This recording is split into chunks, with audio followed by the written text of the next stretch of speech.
Federation of association of Telangana higher institutions and degree college managements association సంయుక్తంగా జరిపే ఈ press మీట్లో నేను Ramesh Babu Nimmaturi federation of association of Telangana higher institution చైర్మన్గా మాట్లాడుతున్నాను.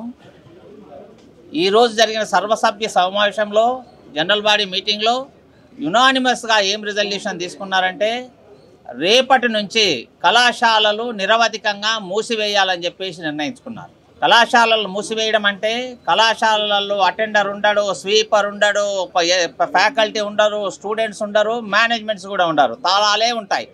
సో కళాశాలలు నిరవధికంగా మూసివేయాలని నిర్ణయించాము. మా మొట్టమొదటి డిమాండు సెప్టెంబర్ 21 లోపల, అంటే నవరాత్రులు స్టార్ట్ అయ్యే లోపల 1800 కోట్ల వరకు బకాయిలు ఉన్నాయి, టోకెన్స్ ఇష్యూ చేసినాయి అని చెప్పేసి మా అందరం కూడా అనుకుంటున్నాము.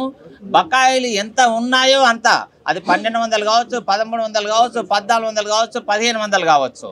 1500 నుంచి 1800 కోట్ల రూపాయల బకాయిలు ఎంత ఉంటే అంత రిలీజ్ చేయాలి. అది ప్రభుత్వం 1 ఇయర్ బ్యాక్ టోకెన్స్ ఇచ్చింది.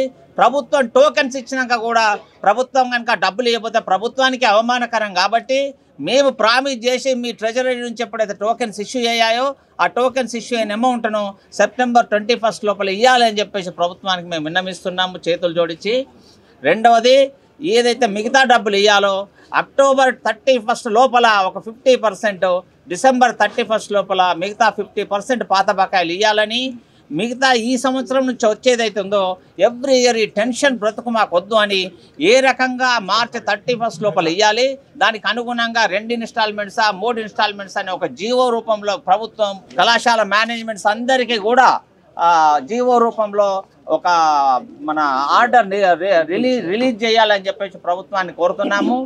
ఇతరత్ర ఏం ఇష్యూస్ ఉన్నా కూడా కళాశాలలు ప్రభుత్వానికి సహకరిస్తాయి. గత 4 సంవత్సరాల నుంచి సహకరిస్తున్నాము. మాకు ప్రభుత్వాలు మారొచ్చు కానీ మా డిమాండ్ అనేది ఒకటే. కొంతమంది మేము మంత్రులుగా కలిసినప్పుడు పాత బకాయిలకు మాకేం సంబంధం అనేటువంటి ధోరణి ఏదైతే చెప్పారో దానివల్ల కళాశాలలు, విద్యార్థులు, ఫ్యాకల్టీ అందరూ కూడా ఈరోజు చాలా డిమోరలైజ్ అయిపోయారు. డిమోరలైజ్ అలా కాకుండా అటువంటి రాంగ్ స్టేట్మెంట్స్ ఇవ్వద్దని ప్రభుత్వ బాధ్యతగా స్వీకరించేసి అన్ని డబ్బులు కూడా కళాశాలకు వచ్చేటి. మా కళాశాలలో ఉన్న సిన్సియారిటీ మీరు అర్థం చేసుకోవాలి. కాంట్రాక్టర్స్ బెదిరించి తీసుకుపోయారు మీ దగ్గర, మిగతా వెల్ఫేర్ స్కీమ్స్లో బెదిరించి తీసుకుపోయారు. కళాశాలలో ఈరోజు మౌనంగా ఈ రోజు వరకు కూడా ప్రభుత్వాన్ని ఏ రోజు కూడా ఇబ్బంది పెట్టకుండా మేమే మీకు పైసలు ఇవ్వకండి, ఒక బ్యాంకు పెట్టి బ్యాంకు ద్వారా ఇవ్వండి అనే ఒక నూతనమైనటువంటి ప్రపోజల్ మేము ఏదైతే ఇచ్చామో ఆ ప్రపోజల్ కూడా కనీసం ప్రభుత్వము అసలు సహకరించకపోవడము, రెస్పాండ్ కూడా కాలేదంటే ఎంతో అవమానకరంగా ఈరోజు కళాశాలలు ఫీల్ అవుతున్నాయి. కాబట్టి కళాశాలల బాధలను దృష్టిలో పెట్టుకొని రేపటి నుంచి కళాశాలల బంద్ ఏదైతుందో ప్రభుత్వం దీన్ని సీరియస్గా పరిగణించాలి. లక్షల మంది విద్యార్థులు రోడ్ల మీద ఉంటారు. 23 లేక 24వ తారీఖు హైదరాబాద్లో లక్షల మందితో స్టూడెంట్స్తో మీటింగ్ ఏర్పరుస్తున్నాము. ఆ మీటింగ్ తర్వాత కళాశాలలు ఇంకా నిరవధికంగా మూసేస్తాం. కాబట్టి తీక్షణత బట్టి, ఈరోజు సమస్యకున్న తీక్షణతను బట్టి సెప్టెంబర్ 21 లోపల ప్రభుత్వము మా అందరినీ కనికరించి టోకెన్స్ ఇష్యూ చేసినటువంటి 1800 కోట్ల వరకు ఏదైతే రూపాయలు ఉన్నాయో అవన్నీ కూడా ఇవ్వాలని చెప్పేసి ప్రభుత్వాన్ని వేడుకుంటున్నాను. నా పేరు కేఎస్ రవికుమార్, అంటే అందరు సెక్రటరీ జనరల్ ఫ్యాతి. ఈరోజు ఈ అసోసియేషన్లో ఉన్నటువంటి 11 రకాల విద్యా సంస్థల అసోసియేషన్స్ కలిపి ఏర్పడిన సంఘం ఇది. దీంట్లో పోస్ట్ మెట్రిక్ అంటే 10th తర్వాత సాంకేతిక విద్య, రెగ్యులర్ విద్య, న్యాయ విద్య, pharmacy, engineering, MBA, MCA, architecture, B Ed, D Ed అన్నీ 10th తర్వాత విద్యార్థులు చదివే ప్రతి ఒక్క విద్యకు సంబంధించిన విద్యా కళాశాలల యజమానుల సంఘం 760 మందిమి ఈరోజు ఈ సమావేశ మందిరంలో పార్టిసిపేట్ కావడం జరిగింది. ముఖ్య ఉద్దేశం ఏంటంటే ప్రభుత్వం రకరకాల కారణాల చేత కొన్ని సంవత్సరాలుగా ఇవ్వని ఫీ రీయింబర్స్మెంట్ను వెంటనే విడుదల చేయాలనే ముఖ్య ఉద్దేశంతో ఈ యొక్క సమావేశం నిర్వహించడం జరిగింది. చాలా విషయాలు మా అధ్యక్షులు రమేష్ చెప్పారు కాబట్టి నేను కొన్ని విషయాలు చెప్తా. కొందరికి ఒక అపోహలు ఉన్నాయి. రేపు బంద్ తర్వాత ఏదో యూనివర్సిటీలో ఏదో కోర్సుకు పరీక్షలు ఉన్నాయి, మరి అవి ఏం చేద్దామని అంటున్నారు. అందరికీ ఒకటే విన్నపం, రేపటి నుంచి మళ్ళీ మేమందరం సమావేశపరిచి మేమందరం నిర్ణయం తీసుకునే వరకు కళాశాలలు బంద్ పాటిస్తాము. పరీక్షలున్నా, యూనివర్సిటీ ఎగ్జామ్స్ ఉన్నా, ఇంటర్నల్ ఎగ్జామ్స్ ఉన్నా, ఏ రకమైన పరీక్షలున్నా కూడా నిరవధికంగా మీరు తాళాలు వేసుకొని బయట ఉండండి. ఎలాంటి పరీక్షలు జరగకూడదని వైస్ ఛాన్సలర్స్కు రిజిస్ట్రార్స్ కూడా ఇప్పుడు మేము ఉత్తరాలు రాయబోతున్నాం. కాబట్టి కాలేజే మునిగిపోయే పరిస్థితులు ఆ పరీక్ష రాసేయింది రాయకుంటేంది. కాబట్టి దయచేసి అందరూ సంఘటితంగా ఉండి మన యొక్క చిరకాల కోరిక సమయానికి లెక్చరర్లకు సాలరీస్ ఇవ్వడం అనేది, సమయానికి కళాశాలను అభివృద్ధి చేసుకుందాం అనేది. కాబట్టి ఆ చిరకాల కోరిక నెరవేరాలంటే ఈ సంఘం తీసుకున్న నిర్ణయానికి అందరూ కట్టుబడి ఉండాలి. రేపటి నుంచి అందరూ కూడా కళాశాలను బంద్ పాటించాలి, తాళాలు వేయాలి. ఆ తాళాలు వేసిన ఫోటోలను కూడా ఈ గ్రూప్లో ఉన్న సభ్యులందరికీ వారు కళాశాల యజమానులు పంపిస్తారని భావిస్తూ, మీరు కూడా సమాజంలో పత్రికల ద్వారానే సమాజానికి అన్ని విషయాలు తెలుస్తాయి. మీ ద్వారానే ప్రపంచానికి విద్యార్థుల కష్టాలు, కళాశాల యజమానుల కష్టాలు, రేపు విద్యలో జరగబోయే నష్టాలు మీ ద్వారా ప్రపంచానికి తెలియాలని, మీ యొక్క పాత్ర కూడా ఇందుట్లో ఉండాలని, విద్యార్థుల పట్ల మీ యొక్క సానుకూలతను చూపాలని పత్రికా మిత్రులను కోరుతూ మరొకసారి మీకు త్వరలో నిధులు విడుదల చేసి ఈ సమస్యను పరిష్కరించాలని ప్రభుత్వానికి విన్నపం. Thank you. నేను doctor Bojja Suryanarayana Reddy, PG college management association రాష్ట్ర అధ్యక్షుడిని. రాష్ట్ర ప్రజలకు, మీడియా మిత్రులందరికీ నమస్కారాలు తెలియజేస్తూ, అన్యదా భావించవద్దు. గత సంవత్సరంకెళ్ళి మేము ఫీజు రియంబర్స్మెంట్ రిలీజ్ చేయాలని ఎన్నో రకాల ప్రభుత్వాన్ని మొరపెట్టడం జరిగింది. ఇప్పుడు కూడా ప్రభుత్వం సానుకూలంగా స్పందించకుండా లెక్క చేయని ధోరణితో ముందుకెళ్ళింది. ఇప్పుడు రాష్ట్రంలో ఉన్న 10th క్లాస్ తర్వాత ఉన్న అన్ని ఇన్స్టిట్యూషన్స్ ఈరోజు ఒక్కతాటిపైకి వచ్చి రాష్ట్ర ప్రభుత్వానికి ఒక రెఫరెండం లాగా మేము విన్నపాన్ని తెలియజేస్తూ, ఫీజు రియంబర్స్మెంట్ ఎంతైతే బకాయి ఉందో ఆ టోకెన్లన్నీ ఇచ్చేంత వరకు ఎట్టి పరిస్థితుల్లో మేము కళాశాలను తెరవమని చెప్పి 15వ తారీఖు నుండి 21వ తారీఖు వరకు ప్రభుత్వానికి సమయం ఇస్తున్నాము. ఎన్ని టోకెన్లు ఉన్నాయో అన్ని టోకెన్లు కూడా విడుదల చేయాలని, విడుదల చేస్తుందని కూడా ఆశిస్తున్నాము. విడుదల చేయనట్లయితే రమేష్ అన్న గారు చెప్పినట్లు 23-24 తారీఖులో రాష్ట్రాన్ని మొత్తం స్తంభింపజేస్తామని మేము ఈ సందర్భంగా తెలియజేస్తున్నాము. చాలా ఇబ్బందులలో ఉన్నాం. లాస్ట్ ఇయర్ దసరాకే స్టాఫ్కు జీతాలు ఇవ్వలేక దసరా పండుగ చక్కగా జరుపుకోకుండా ఉన్నాము. ఈ దసరా వస్తుంది కాబట్టి ఈ దసరా జరుపుకునే విధంగా చేయాలని ప్రభుత్వాన్ని వివిధ రకాలుగా కోరడం జరిగింది. దాన్ని అన్నింటినీ దృష్టిలో పెట్టుకొని 10th తర్వాత ఉన్న ప్రతి ఇన్స్టిట్యూషన్ ఇందులో పాల్గొని డిగ్రీ కళాశాలలో ఇన్ని రోజుల పోరాటానికి మీరందరూ కలిసి వచ్చినందుకు అన్ని ఇన్స్టిట్యూషన్లకు ధన్యవాదాలు తెలియజేస్తూ, దీంతో ప్రభుత్వం ఖచ్చితంగా దిగొచ్చి డబ్బులు టోకెన్లు అన్నీ రిలీజ్ చేస్తారని ఆశిస్తున్నాను. Thank you.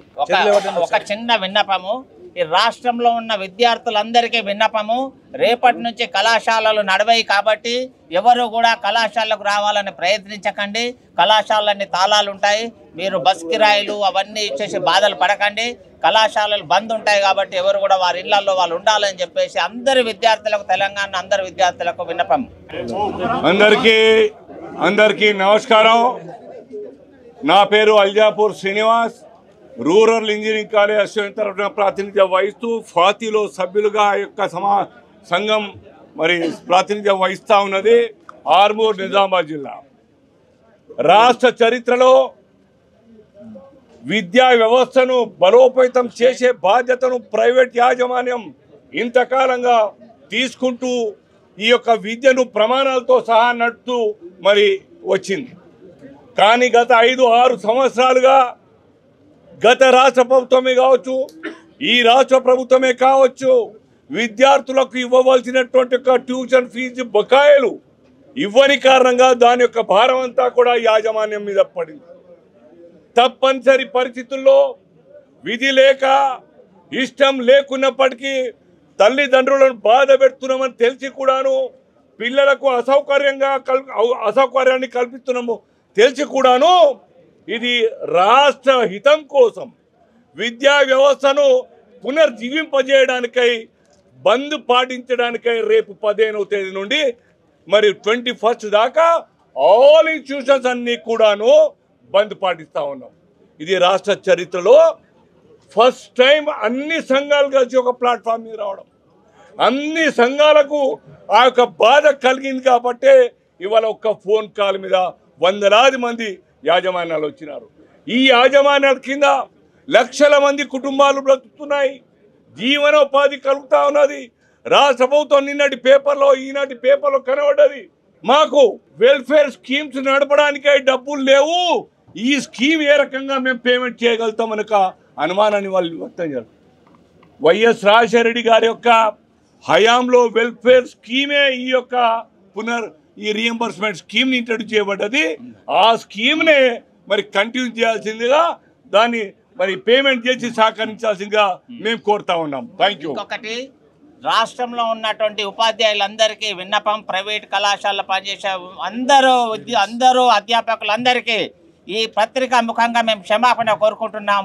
మీకు సాలరీస్ డిలే అనేది ప్రభుత్వం తరఫున వచ్చినా కూడా మేము బాధ్యత స్వీకరించి ప్రభుత్వం తరఫున మా తరఫున మీ అందరినీ క్షమాపణ కోరుకుంటున్నాం అని చెప్పేసి పత్రిక ముఖంగా చెప్తున్నాం. Thank you.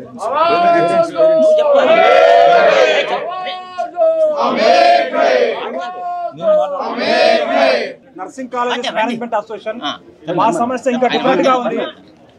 మా పరిస్థితి ఎలా ఉందంటే ప్రాణం మించి పోయిపడుతుంది. ఎందుకంటే మాకు హాస్టల్ మ్యాండేటరీ, నర్సింగ్ వ్యవస్థకు హాస్టల్ మ్యాండేటరీ. 3 షిఫ్ట్లలో మా పిల్లలు ప్రైవేట్ హాస్పిటల్లో, గవర్నమెంట్ హాస్పిటల్లో రాత్రింబగలు శ్రమిస్తారు. వాళ్ళకు 3 ఏళ్ల నుంచి కనీసం 1500 రూపాయలు నెలకిస్తారు. అది కూడా ఇవ్వకుండా చేస్తే ఈ రోజు వాళ్ళు ఇచ్చే పరిస్థితి లేదు, మేనేజ్మెంట్ పెట్టే పరిస్థితి లేదు. కాబట్టి మేమంతా కూడా బ్యాంక్రప్ట్ అయిపోయింది. ఉన్న బంగారం ప్లాట్లను కూడా అమ్ముకొని కుదపెట్టినా కూడా ఈ రోజు మొత్తం ఖాళీ అయిపోయింది. కాలేజీ నడిపించే పరిస్థితి లేదు. కాబట్టి ప్రభుత్వం అర్థం చేసుకొని దయచేసి ఇమ్మీడియట్ గా ఈ నెల 23వ తారీఖు లోపు మాకు పెండింగ్ బకాయిలు 1800 కోట్లు చెల్లించాలని చెప్పేసి నర్సింగ్ కాలేజ్ మేనేజ్మెంట్ అసోసియేషన్ తరఫు నుంచి మేము కూడా ప్రభుత్వాన్ని విన్నవిస్తున్నాం. సునీతా భూపాల్ రెడ్డి, నేను ఎంబీఏ అసోసియేషన్ తరపున మాట్లాడుతున్నాను. రాష్ట్ర మహిళలకందరికీ, మహిళా స్టూడెంట్స్ అందరికీ నేను విజ్ఞప్తి ఒకటే చేస్తున్నాను. మా నుంచి మీకు అసౌకర్యం కలుగుతుంది, కానీ మమ్మల్ని అందరినీ ఉద్దేశించుకొని స్టూడెంట్ ఫ్యాకల్టీ, ఉమెన్ ఫ్యాకల్టీ, ఇంకా గర్ల్స్ స్టూడెంట్స్ అందరికీ మద్దతుగా నేను ఇక్కడ ఉన్నాను. మీ అందరికీ అసౌకర్యం కలిగిస్తున్నందుకు చింతిస్తున్నాము, కానీ మాకందరికీ మీరు సపోర్ట్ చేయాలని కోరుకుంటున్నాను.